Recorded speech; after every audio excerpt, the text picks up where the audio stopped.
Tell us exactly how this will contribute from your point of view and from your experience to Tanzania fertility care. I must say the 3 months I spent in India with my colleagues who are here today was very, very useful because we had this opportunity to be trained to help women who are infertile. Being a gynecologist, I was even more privileged because at least I had an idea of how best you can stimulate patients before you take them for IVF. And the way it was structured, like you've seen in a video, we had an opportunity to learn the anatomy and physiology. That was the first part. That was more of a theory part. And the second part, which took longer, and I think the way it was structured, that was the best thing that has been done to us, was the fact that we spent more than 10 weeks in embryology lab purely to get hands-on for conventional IVF, handling of the sperms, and also dealing with the troubleshooting, because in the end I came to realize that if you don't know how to deal with the troubleshooting for embryology lab, then you have nobody to help you. So the way the teachers that were dedicated to teachers, the way they were trying to impart that knowledge, I think it was very, very, very fruitful. And in the end, I remember the last time that we were just about to leave, we were given an opportunity to deal with several live cases. And I can tell you, the feeling I had the first time I saw the first embryo that, say, I made maybe from the X that we did, it was a very, very, very good feeling. And the fact that we had another opportunity of getting online training, that was the registration that was done through the ASRIM. And again, the quality control and quality assurance, which I think is the most important part of fertility treatment, was also covered in this aspect of the training. So it was a very good training program. So you recommend it for every young doctor who wants to be specialized in fertility? Yeah. I think because we have a very huge need in Africa, 3 months training is an ideal training program that anyone who thinks that can venture in the field of infertility should be able to be a part. So I would recommend to anyone who would love to be part of a successful story that Merck have decided to take, to apply for these kinds of training. And I think we'll definitely be able to help our communities, and especially women who are suffering from infertility. Thank you very much, Dr. Nicholas. Thank you. My question now will go to Honorable Minister of Health of Chad. And of course, I know that you're working very closely with Her Excellency First Lady of Chad, and she's gracefully going to take Merck more than a mother as an ambassador and a champion to Chad. And of course, your role will be also to identify candidates for training, not only for fertility, but also for oncology and cancer care. So can you tell us about your expectation or how you see this will contribute and how you will implement it and how fast? Merci, professeur Rasha et chers consoeurs, parce que je suis pharmacienne aussi. Je suis très émue, il faut le dire. Je ne savais pas que ce jour-là, à l'Union africaine, quand vous vous êtes approché de la première dame du Tchad pour déjà dire bonjour et ensuite présenter la fondation Merck. Je ne savais pas que derrière tout ça, il y avait une si belle histoire qui s'écrivait. Je voudrais profiter du micro qui m'est offert pour saluer les premières dames d'Afrique. Chères premières dames, vous avez commencé une histoire qui est en train de révolutionner en fait toute l'histoire du continent. Et permettez que je vous fasse une confidence. On était à l'Assemblée générale des Nations Unies, la 72e session, quand le président Alpha Condé, président en exercice de l'Union africaine, a pris la parole. Il présidait une séance et que chaque champion, chaque chef d'État devait prendre la parole pour défendre une cause. J'étais émerveillée parce que ce n'était pas des simples déclarations politiques comme on les faisait hier, mais vous sentiez en ces leaders africains l'engagement qui augure d'un nouvel avenir de l'Afrique.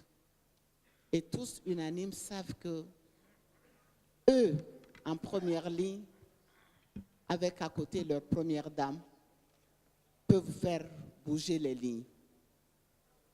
Et la question des ressources humaines, je voudrais, Rasha, saluer le fait que la Fondation Merck mette un accent particulier sur les ressources humaines.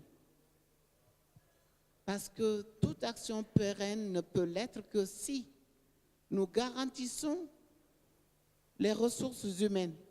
On aura beau inventer les machines, mais toute action noble et pérenne se repose sur les ressources humaines.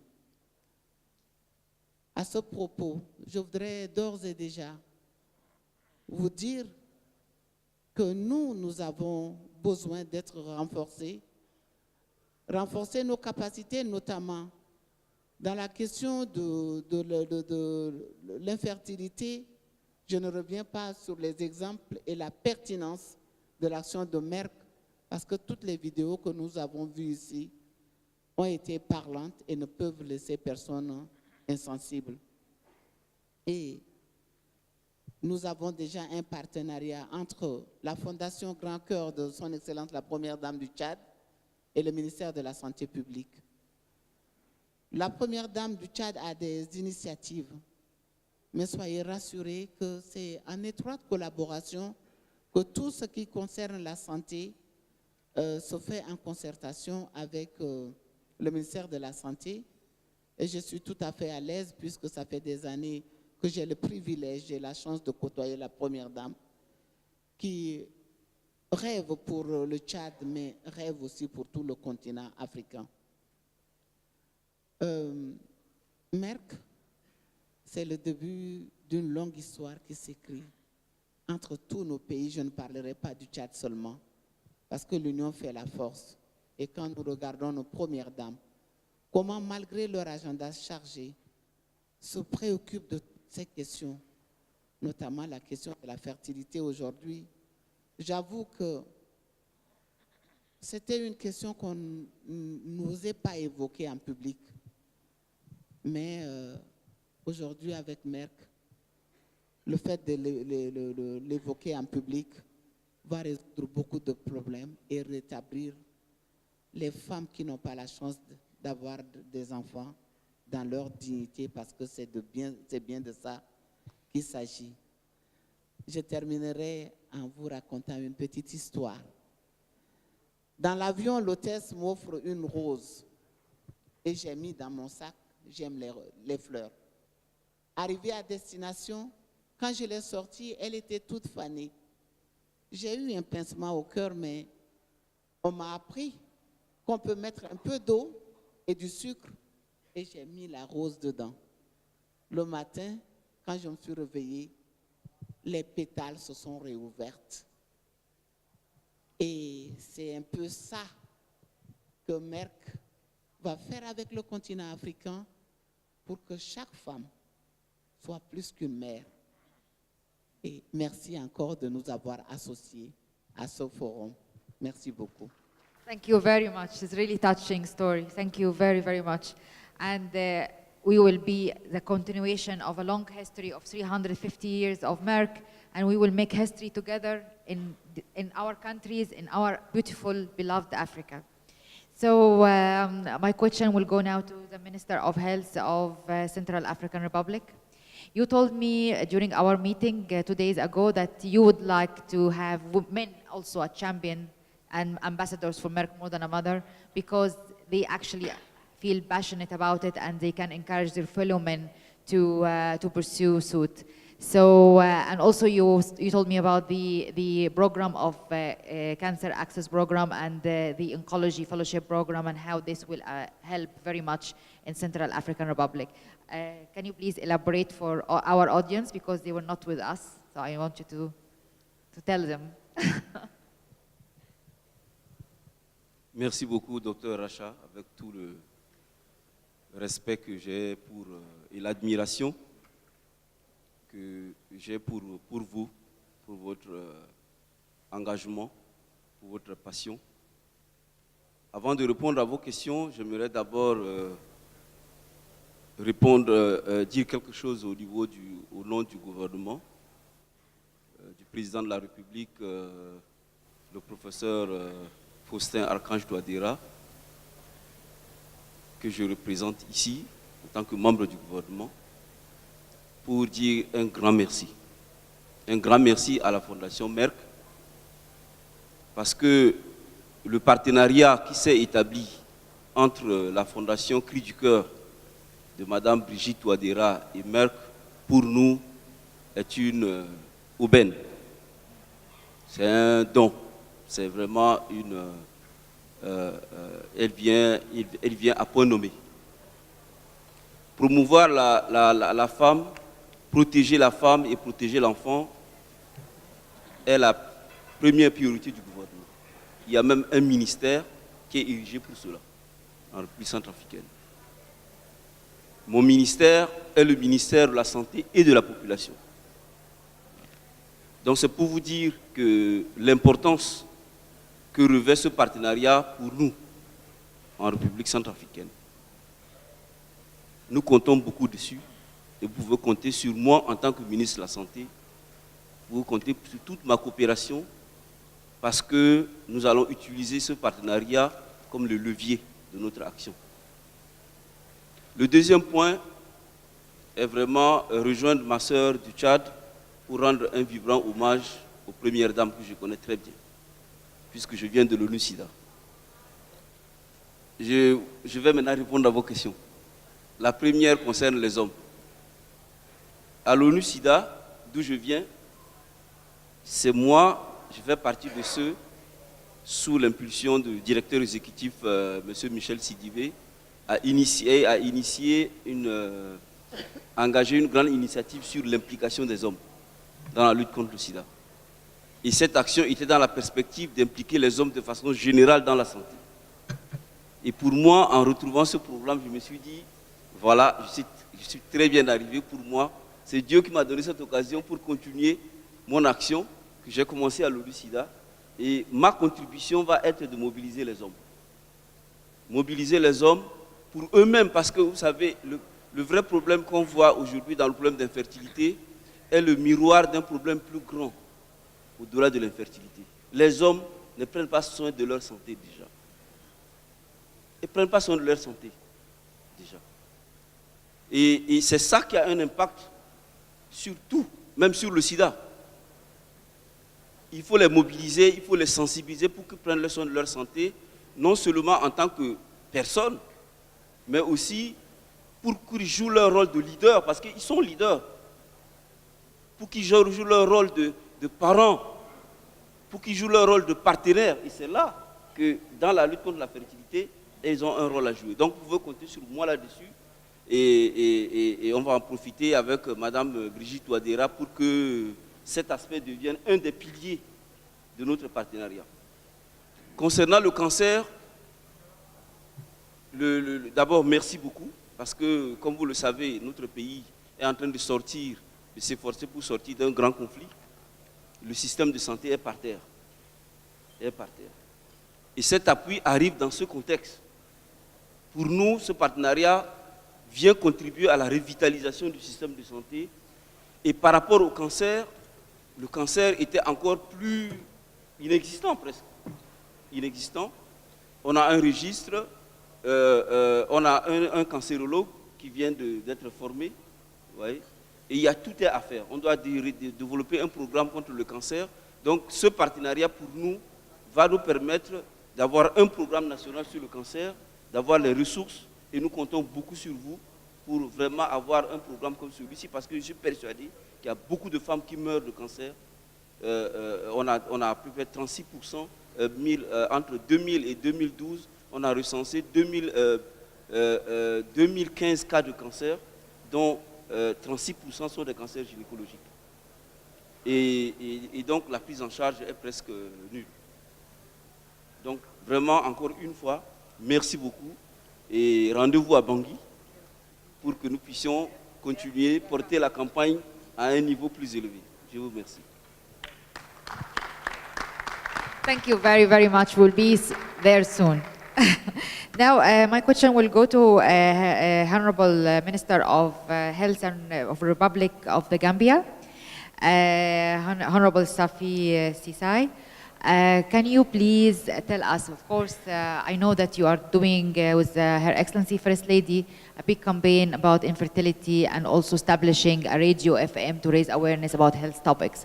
And of course, Ministry of Health will have a role in that, and also role of selecting the candidates who will be the trainee, because without the fertility specialist and the oncologist in the country, I mean, all this will not, of course, be achieved. Of course, I know that this will take time, at least 1 year, but after a year and then followed by a year and a year, you will have a very platform of specialists and experts, and you don't need any experts from abroad.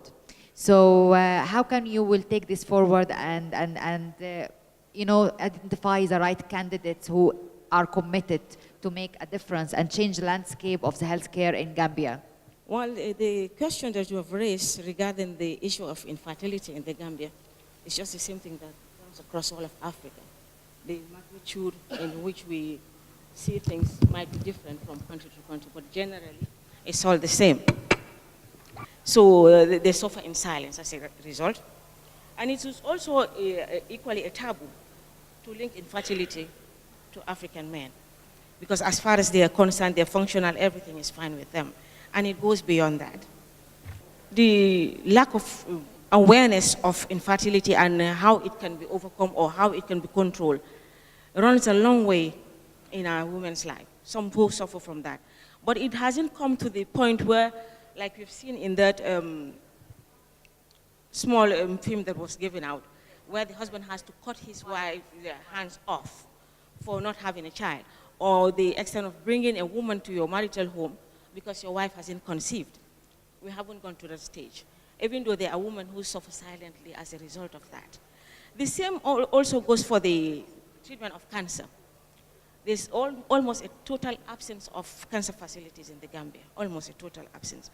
Besides the fact that we've introduced this HPV vaccine, that's the human papilloma vaccine, which targets girls from 9 years to 15 years, and the screening of cervical cancer.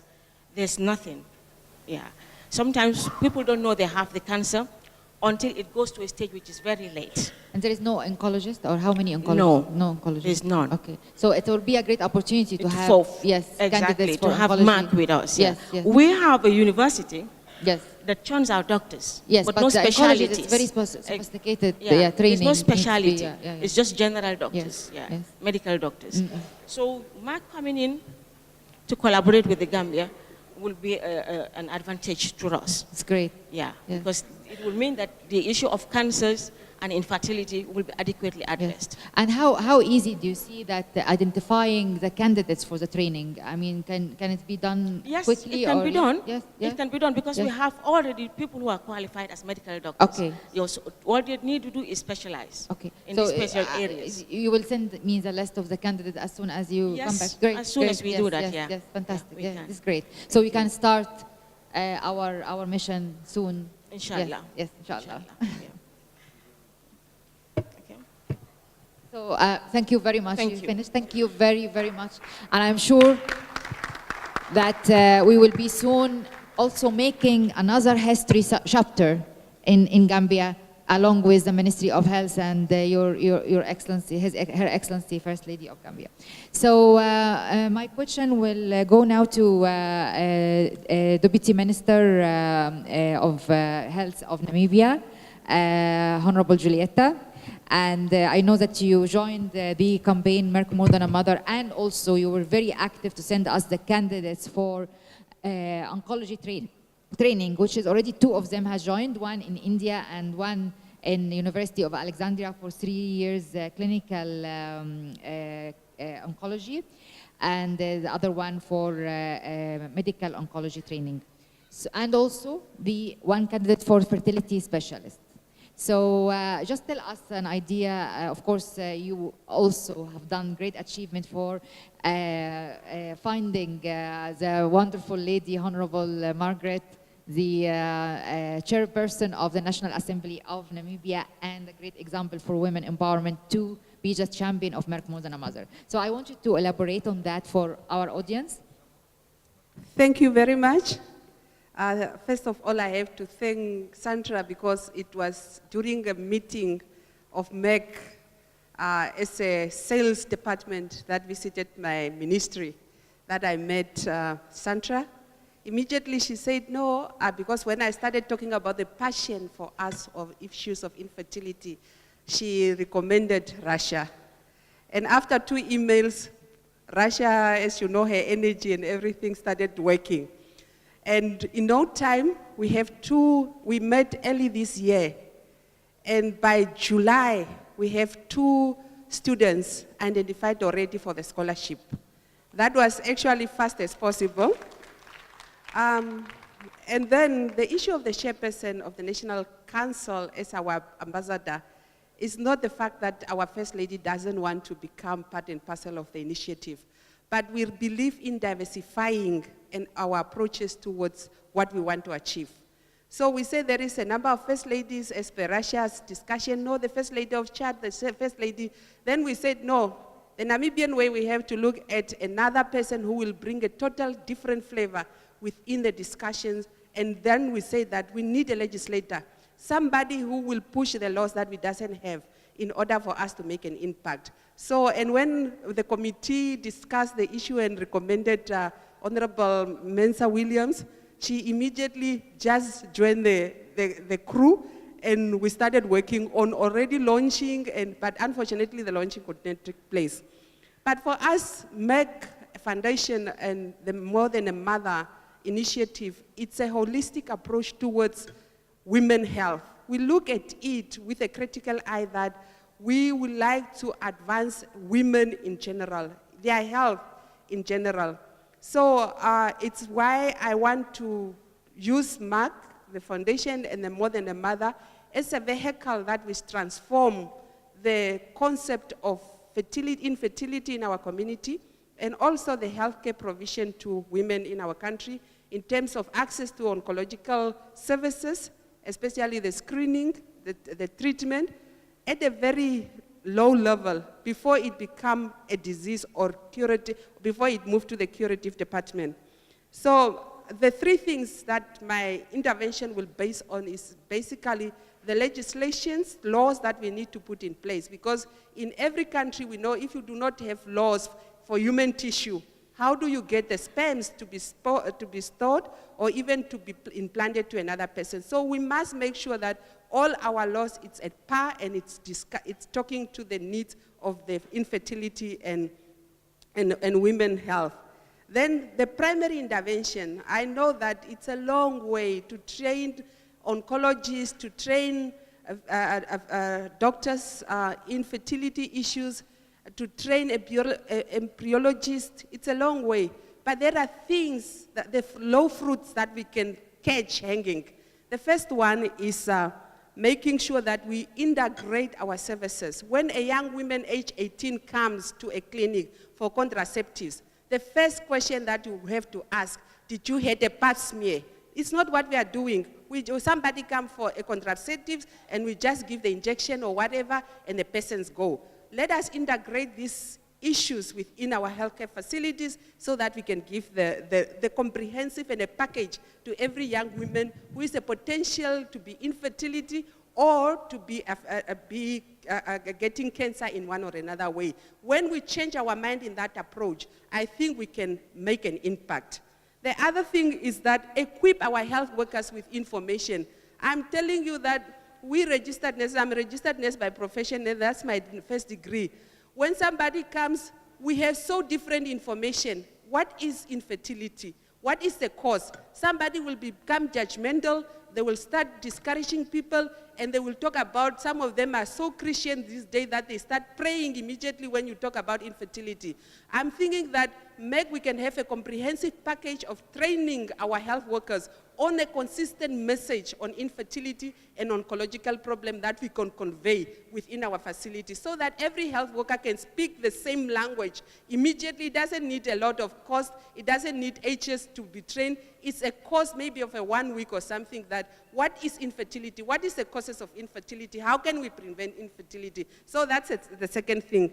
Then the other thing that we can do is that there is nothing for people without people. If you think that you can succeed without involving the people that are affected, you are doomed to fail. So it's very important that we can coordinate our members in the communities, the patients, the clients that we are dealing with, and give them information on the various ways of infertility. Let this project become a community-based project. Let it not end at the speaker's office, let it not end at the ministry's office. It should be able to go out to the people and they can have a voice and actually be more vocal about this issue. Then the last one, the interventions. There are very cost-effective and easy interventions that we can deal with. While we are waiting for the sophisticated labs and whatever, let's start and work so much, do more with little what we are having. Let us not wait for Merck one day to come and put up a lab in Namibia. Let us try to encourage people to avoid A, B, C, D, in order for them not to become infertile, or to, if there is a surgical intervention that can be done, let us do this, because IVF is the last resort. It's not the beginning of infertility. So let us make sure that we are actually helping our people.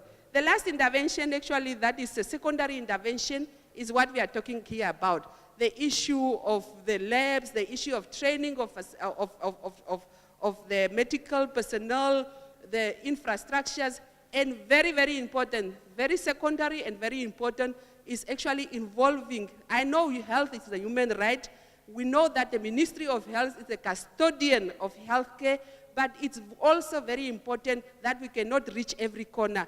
Let us utilize resources that is already on the ground in order to enhance and provide care for our people. Thank you very much. Wow, well said. It's great strategy of implementation and execution, and actually we can take this forward to other countries with your guidance and leadership. Thank you very much, Honorable Julieta. I know that you were gonna make it. After I called her the first time, in 2 weeks, I had everything I want sent to me, and we started. It was the fastest, actually, implementation ever. Thank you very, very much. I would like also to give my second question to Honorable Engelbert, the Deputy Minister of Health of Tanzania. And of course, I know that we, with Dr. Nicholas, went to meet Her Excellency Vice President, Dr. Samia, and she was very eager to be ambassador of Merck more than a mother, as also a woman who's been involved in many projects about women empowerment. She's also the UN ambassador for women empowerment. And she wanted to invite us to launch the Merck More Than a Mother in Tanzania, but she couldn't come this time because she has another engagement by the president, and she actually delegated yourself to represent also her. So I would like to know from you what you think about the Merck More Than a Mother and the oncology training and fellowship we are offering also for candidates from Tanzania, and how you will take this through the Ministry of Health and Minister of Health. Thank you very much for the invitation. And before I start, I would like to convey the greetings from the Vice President of United Republic of Tanzania. She really wanted to be here, but due to other engagements, she asked me to represent her. So she passes on her greetings. I know you met her earlier this year. But I would also like to acknowledge the support of Merck Foundation to Tanzania through the good work that it's doing, the training of oncologists, as on the video here, we saw 3 young Tanzanian doctors being trained on the areas of infertility. And I think this is the kind of partnership that we are looking for, the government and the private sector. We have a very good law and policy on the public-private partnership. And I think this is one of the areas that we encourage. So as a representative of the government, we do really appreciate this kind of support, and we pledge that we are going to use the newly trained professions to spread the knowledge and the skills that I've learned on the areas of oncology, infertility, and also cardiology. And we, as the government, we are keen. We are keen to make sure that these services are made available to the greater majority of people in Tanzania. And it's in line with our own policies that we currently have. Right now, our focus is to make sure that basic medical services and medicines are available to the people. But also, in line with that, we want to reduce a significantly number of referrals abroad. So we're currently working on enhancing cancer services, oncology services in Tanzania. One of the areas that we are working on is on the areas of training. We're training our local doctors, but also make sure that the facilities in Tanzania are equipped with the state-of-the-art equipment. We are now installing the LINAC machines at the Ocean Road Cancer Institute, and next year we plan to buy the PET scan, so that at least most of the Tanzanians are now able to access those services locally. But you also are looking at to equip the other referral hospitals within the country to be able to provide chemotherapy and radiation therapy to patients. So all these are some of the initiatives that we are putting in the country to ensure that we are cutting the number of patients that are going abroad, but also making the services available and accessible to the common people who are not able to travel abroad for these medical services. And lastly, I would like to assure you, the Merck Foundation and you in person, that the country is committed under the stewardship of the Vice President and we in the Ministry of Health to make sure that this more than a mother initiative it takes root in the country, and we utilize the well-trained profession that we have in the country in order to sow the seeds for furtherance of these services in the country. Thank you very Thank you very much, and we are ready to come to Tanzania very soon. So my question will go to President of International Federation of Gynecologists and Obstetrics, FIGO, Professor Burandari. So we met first time in India during the International Federation of Fertility Society World Summit, and from that moment you are already joining us and committed to 2 things. You told me also you are interested on gynecology oncologist training and other things, and also Merck More Than a Mother and empowering, and improving access to fertility care. As we said, fertility is not only IVF, it's also fertility intervention and simple intervention, which we can actually train many gynecologists to do it and to improve the landscape of fertility care across Africa and Asia. So I would like to know your views, to share it with all the audience, being the president of the biggest society, almost how many? 130 countries. So if you need anything, you go to Professor Burandari. He have access to all the countries across the world. Thank you, Rasha, for inviting FIGO to be at this panel. And just to give you one line on what FIGO is the International Federation of Obstetricians and Gynecologists. And we have 130 societies which are members of FIGO. Egypt is one of them, UK is another, USA, India. These are all countries which are part of FIGO's gynecology and obstetrician. when I look at the whole perspective regarding various countries that we need to look into and going into, I think we need to strengthen the on-the-ground obstetricians and gynecologists. Unless we strengthen them, we are not going to deliver the whatever that we need to do, because we won't have the infrastructure, the personnel who are obstetrician gynecologists who we need to for infertility treatment, whether it is oncology or whatever that needs to be done. We need to strengthen them, and that is something which FIGO is committed to, and we are looking for partners who would help us to strengthen these obstetricians and gynecologists in various countries.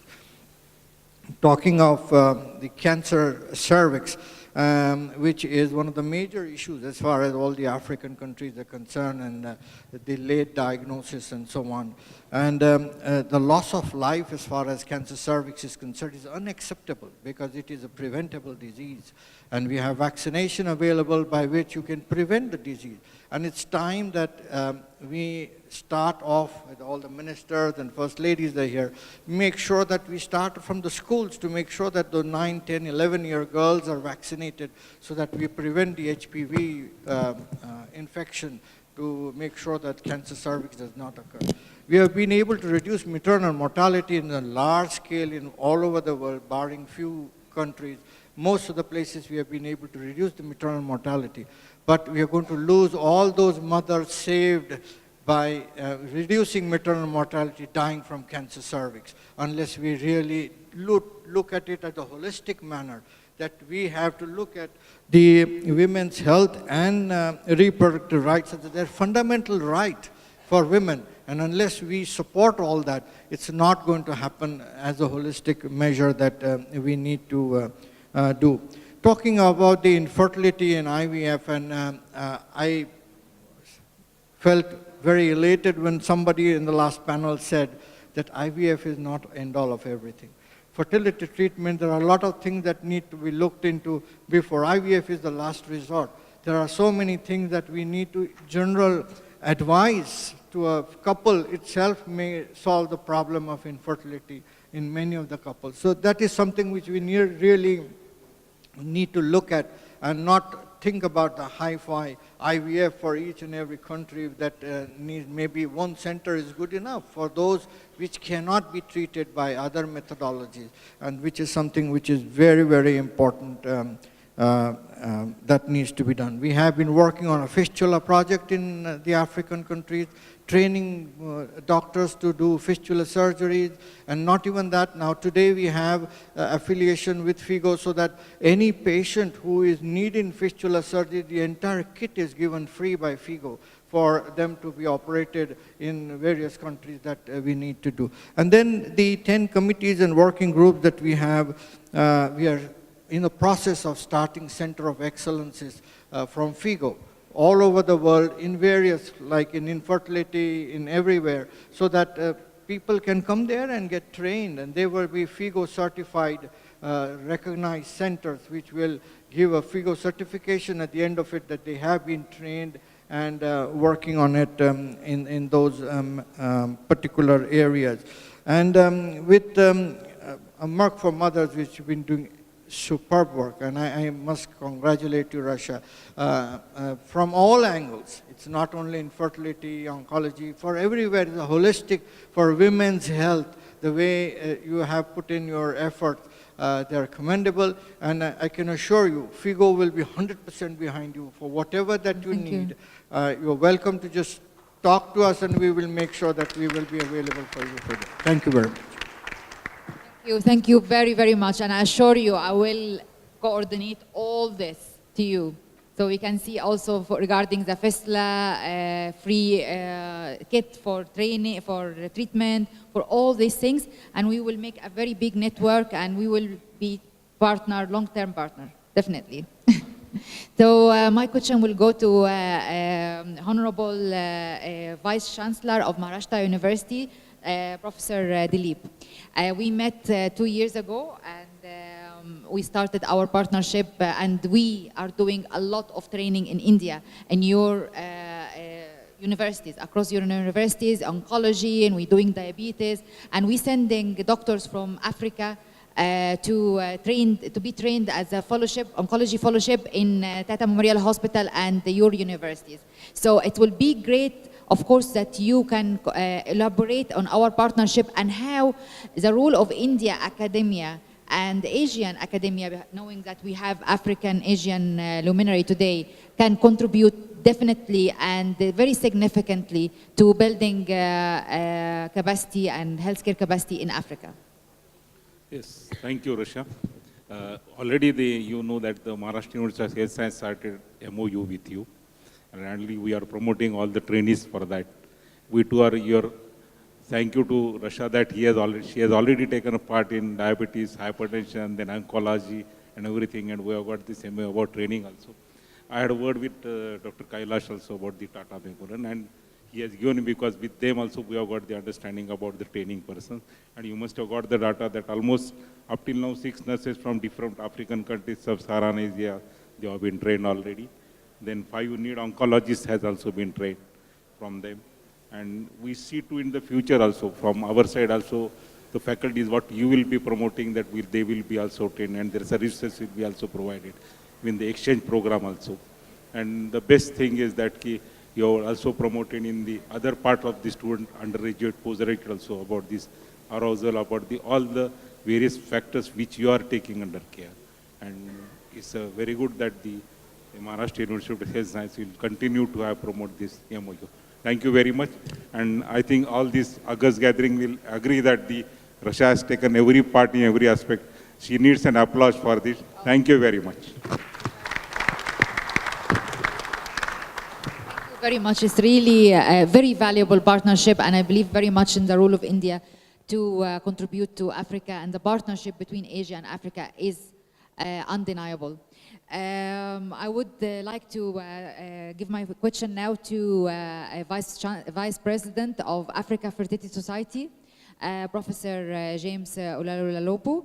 And of course, he will tell you also about the International Federation of Fertility Societies meeting. Summit will be in Uganda, in Kampala, and his role also for the training of embryologists, because embryologists and fertility specialists, because I believe this is the key factor to change the fertility care landscape in Africa, is having these people, having this representative, having these experts across Africa to raise awareness, prevention, management, and everything.